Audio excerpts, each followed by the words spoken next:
Good morning, Mr. Westbrook. Mr. Westbrook, you're charged with assault of a family member. You're facing up to a year in jail and or a $4,000 fine. We are going to do probable cause. You have the right to remain silent. Anything you say can or will be used against you. You have the right to have an attorney present. If you cannot afford one will be appointed to you, sir. Yes, Judge. A young man, an assault charge, and his own mother as the victim. But is it really what it seems? Stick around and drop your first impression in the comments. The defendant, the complainant's son, and the defendant's friend had broken a window to get inside the night before. The complainant stated that she woke the defendant up and told him his friend had to leave. The complainant stated that she questioned the defendant about her missing prescribed oxycodone, and the defendant became irate, and the defendant struck the complainant with an open left palm across the right side of her face, causing pain. The defendant began to destroy the residence, grabbed a kitchen knife, placed it to his own throat, and fled as the complainant was on the phone with dispatch. All right. Mr. Westbrook, I'm going to find that there's probable cause to go forward with your case. I'm sending you now for a drug test. I want to know what, if anything, is in your system. You're not to use alcohol, illegal drugs, unprescribed controlled medication. If I find that you're using, I will put you in custody. If you have a problem with drugs or alcohol, Mr. Westbrook, you better tackle it, because if you don't, I'm going to do it for you. And I promise you, you're not going to like the way that I do it. Do you understand? Yes, Your Honor.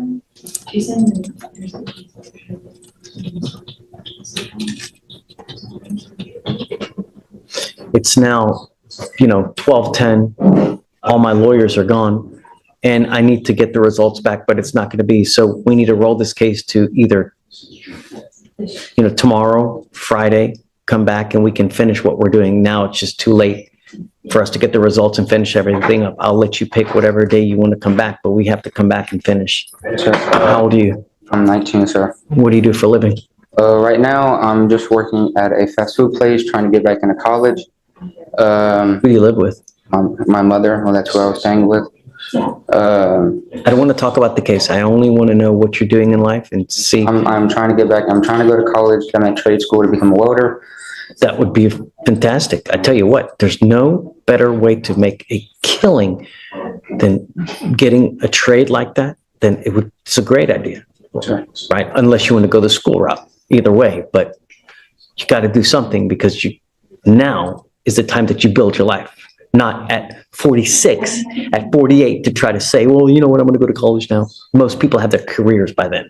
Sure. All right. So, we're going to send you for a test now. We'll have you come back and then, we don't.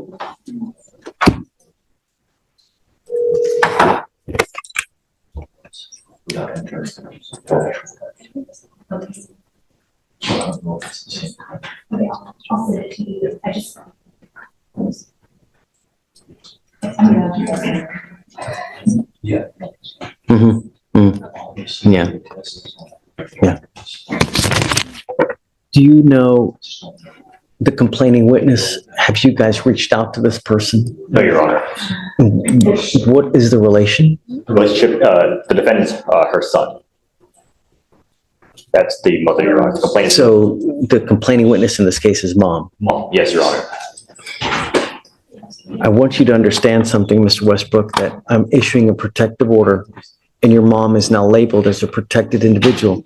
You cannot commit family violence or an assault against this person, commit an act in furtherance of an offense under section 42.072 of the Texas Penal Code, which is the stalking statute. You cannot threaten, harass, use another person to communicate a threat or harassing behavior. What you need to understand is what is threatening or harassing doesn't matter what you think. It's how she perceives. So if I go like this, is that threatening or harassing? It most certainly is. And it can land you back into jail if you threaten or harass your mother. Do you understand? Is she here now? In Texas, even a hand gesture can count as harassment if the other person feels threatened. Fair rule or too extreme? Comment below. Guys, this is Westbrook.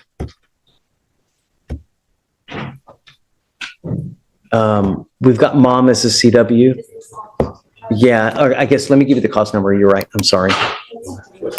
It's 253 8133.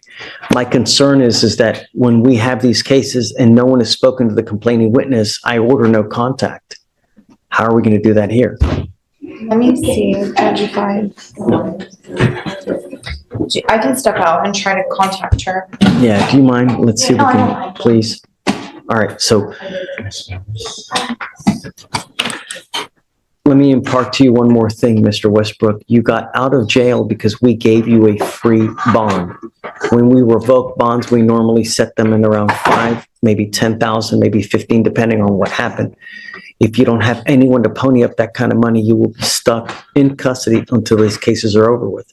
So when you're out there in the free world, think before you act. Think before you speak, because it may be very well. Do you understand me? Your Honor. Okay. What did you want to say? I don't want to talk about the case. I'm not. I was requesting, is it okay if I check myself into the mental hospital? It's not involved the case, but that's where I was supposed to go. My mother had called my shrink, and she told my mother to call the police to take me to the Cypress Creek Hospital, and they told me they were taking me there. How did you get here today? Your mom didn't take you? How'd you get here? My friend took me, and because I was gonna sign myself into the mental hospital, Someone now, please. I called up here, and they told me, well, that you shouldn't be. Let's do this, because I don't want you to say too much, because you never know what you're going to say that's going to end up hurting you. I do, above all else, want to get a test today, because I want to know what, if anything, is in your system. Yes, Your Honor. I want to do that. If you fail to go test, if you fail to, I'm going to revoke your bond. I want you to know that. I just want to know what's in your system. And no more dope. It could be very well affecting your life in more ways than you know. When you take, do you take medication prescribed by a doctor? And that's what we're working on. Okay. You got to find something if that's what they prescribe. You got to also have to understand that it may take a while to find something for you to get used to that. When you start taking these psychotropic medications, you may take one and there's a side effect that doesn't agree with you. So you move on to the next one. It may take a couple days, but you got to just wait, find the one that agrees with you, but give it time and be patient, because it affects everyone in different ways. So if you find that you're agitated, that you find yourself angry, just time out, relax. It's never the end of the world. Anything can always be resolved with time, love, care. So just take that. Your Honor. I'm going to appoint your lawyer. I'm going to see if we can get you one here real quick. Okay.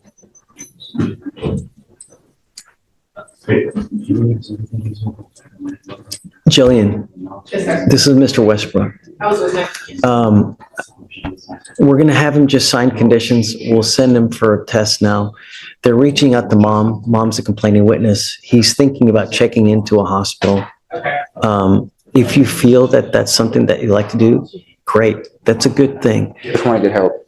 It's anytime you try to help yourself like that, that's great. And I'm proud of you for doing it, because not many people realize that, hey, I may need this kind of help. And we're support you. Anything you need, we're there to help. I can't give you a ride, but do you have a ride here now? Yes, sir. Okay.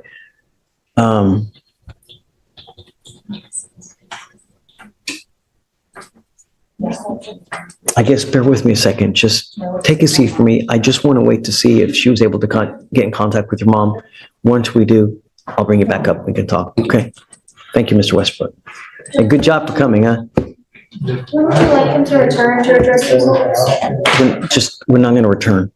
We'll send him off another day or two. Yeah. Jillian, you ready? Okay, tell me. So I just spoke to the complaining. You got a hold of her? Yes, I got a hold Yay. of her. She's his mother. She was extremely distraught on the phone. She said that the defendant is mentally disabled. He has a lot of conditions, and he was on he has these episodes.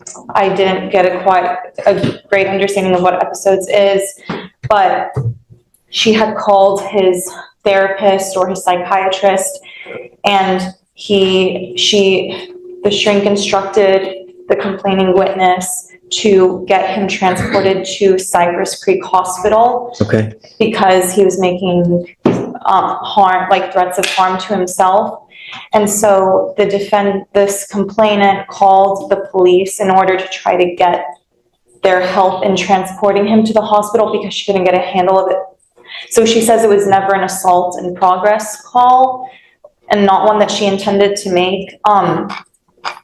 She said when the police asked if the defendant was hurting her, she said no. So she is very distraught as to why this was filed. Mom says it's a mental health crisis, not an assault. The police report says otherwise. Who do you believe? Let us know in the comments. Not like intentional is what she said. And she said she's not afraid of her son. She is upset that this happened when they were supposed to help him. She was just very distraught, Judge.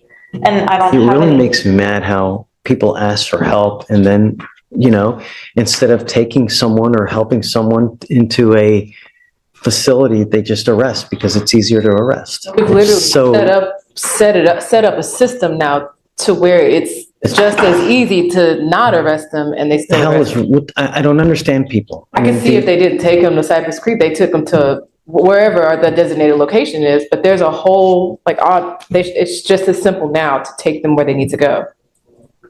No, I agree, Judge. I don't We know. need to start holding people accountable. Yeah. Yeah, she's very distraught and she So- said that he's on the way to. Did an assault occur? She says no. She said no assault occurred. Is there evidence that an assault occurred? Judge, this was just. Right? Because we know a lot of people recant, but do you have any evidence that one occurred? I don't have anything right now, Judge. It was only filed 3 days ago. It wasn't even set for arraignment until, it was set, yeah. It's not even set until the 18th for arraignment, so I really don't have anything besides the offense report right now. So I can't look at body cam and see if she made any statements on scene. All I have is this read. Will you read to me the DIMS again, I guess? You want me to read the DIMS, Judge? Yeah, or Yes. whatever you got to detail. I have the case jacket. Do it, Okay. please. On November 10th of 2024, officers were dispatched to a residence in Harris County, Texas. Upon contact with the complainant stated that the defendant, her son, and the defendant's friend had broken a window to get inside the night before. The complainant stated she woke defendant up and told him his friend had to leave. The complainant stated that she questioned the defendant about her missing prescribed oxycodone, and the defendant became irate, and the defendant struck the complainant with an open left palm across the right side of her face, causing Okay, pain. all right, so mom says that this happened? This is, yeah, according to the DIMS, but she told me something completely different on the phone. Michael, what do you think?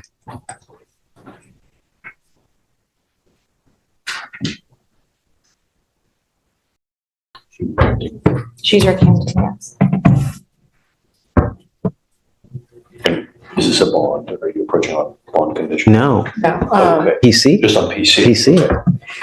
Ultimately, what's happening is she called the police in an effort to get mental health help. But what ended up happening is they just took him to jail. Now, she allegedly does say that assaultive behavior did occur, but now she's saying something completely different. What's right? Yeah, Judge, I mean, what they do this all the time. They say what actually happened to the police, and then they'll recant the second someone goes to jail. They want them out of the house to be safe because they're in danger at the time. And then when they realize the person actually went to jail and is being held accountable, they call us and tell us, well, nothing happened.